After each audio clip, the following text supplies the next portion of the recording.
Hey everyone! Today we're going to be covering privacy contracting, and I'm going to break it down into two sections. First, privacy and security disclosures, and second, policies and addenda. Please note that I will not be covering terms of use or service agreements, as those would be better covered by a discussion around commercial contracting overall, but we'll note that some of the agreements that we are going to be discussing today are supposed to work in conjunction with the main services agreement. Welcome back to our Privacy PowerUp series. I'm Cathleen Doyel, Deputy General Counsel here at TrustArc.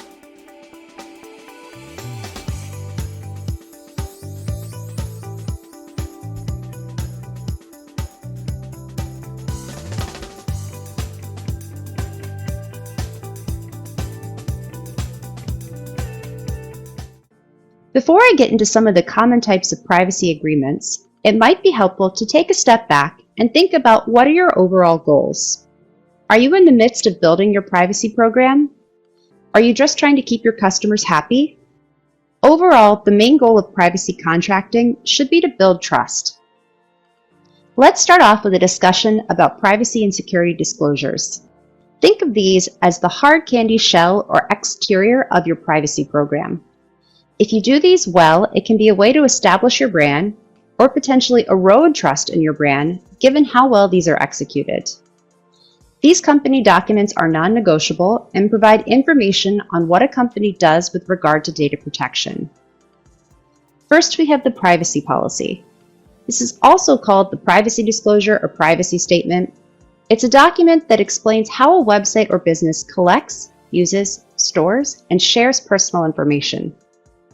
This is something that you've most likely seen if you have ever gone to a website of a company that you have interacted with that may be collecting your data. Further, you may receive emails from websites that you've signed up for that they have updated their privacy policy should their posture change.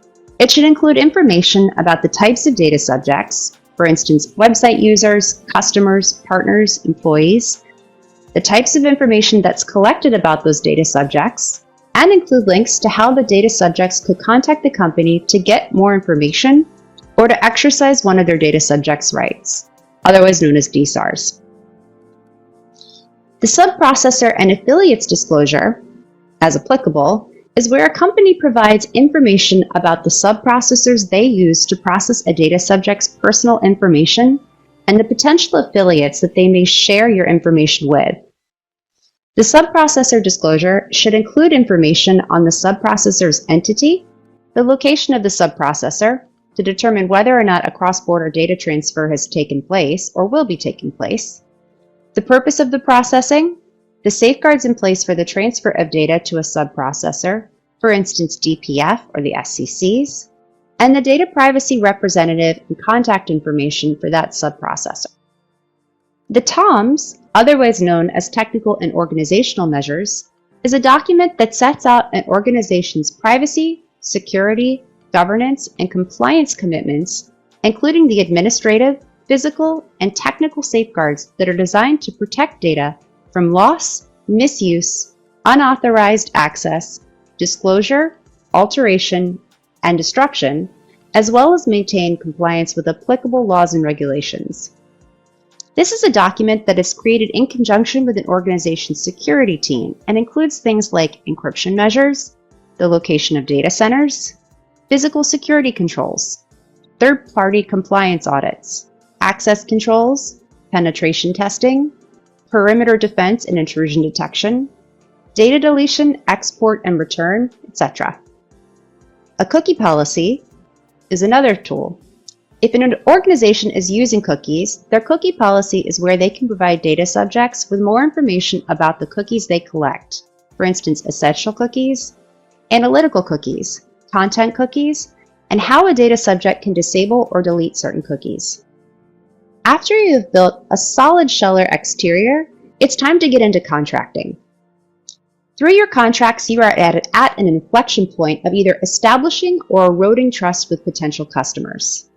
I'm going to talk about the DPA, SLA, Acceptable Use Policy, Accessibility Policy, the BAA, and the Security Addendum. The DPA is a legal contract between a data controller, such as a customer or a company, and a data processor, such as third-party service provider, in which you determine the rights and obligations of the parties involved in data processing. They're needed because they protect a business by contractually obligating any third-party processors to comply with relevant data privacy laws. Though DPAs are often used, it should be noted that a DPA is not a legal obligation, but these documents typically include clauses covering all guidelines and requirements outlined by the different data privacy regulations, making it easier for organizations to demonstrate compliance. DPAs cover things like the purpose of data processing, the types of data processed, data processing instructions, the duration of data processing rights, and the obligations of both parties. It's important to note that sometimes organizations will attempt to include things like different limitations of liability within a DPA, but this is something that for the most part should be included as part of the main services agreement as we discussed earlier in this segment. An acceptable use policy is a document that describes prohibited uses of an organization's services, content, output, or documentation. This will include things like usage restrictions, the prohibition of illegal, harmful, or offensive use, abuse, etc., and the rights an organization has to monitor and enforce prohibitions against such behavior. Let's next talk about the accessibility policy. If an organization has an online presence, they may want to have a place to showcase their commitment to WCAG 2.1 AA, otherwise known as the Web Content Accessibility Guidelines. The final two addenda are optional and/or applicable only in certain circumstances. First, we'll talk about the security addendum. In addition to the TOMs, sometimes customers may want further commitments with regard to an organization's security practices.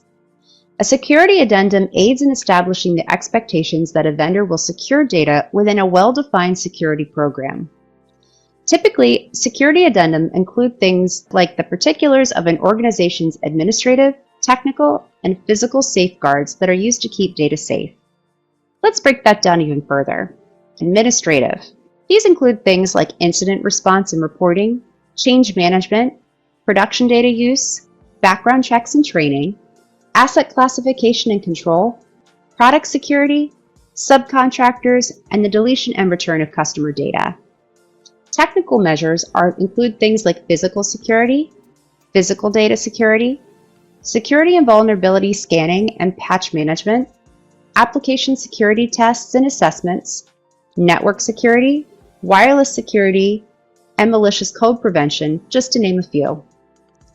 Organizational measures include things like the security program overall, third-party assessments if applicable, disaster recovery, audit rights and the sharing of costs, and updates to the security program. And finally, we'll discuss the BAA, otherwise known as the Business Associate Addendum. A BAA is a legally binding contract that protects personal health information, otherwise known as PHI. BAAs are not applicable in all situations. The Health Insurance Portability and Accountability Act, better known as HIPAA, requires a BAA when a covered entity uses a business associate to perform services that may include PHI. A business associate can be any person or organization that works with or provides services to a covered entity and generates, handles, or discloses PHI. The purpose of a BAA is to protect the data and ensure that any party who performs functions or activities on behalf of the covered entity will handle PHI in carrying out those duties and adhere to certain standards to protect the data. That's all for this segment of the Privacy PowerUp series. If you haven't already, go back and watch the previous videos in this series that cover these topics: getting started in privacy, data collection, minimization, retention, deletion, and necessity, data inventories, mapping, and records of processing, and individual rights requests. Next up, to help you power up, is choice and consent. Thanks for watching.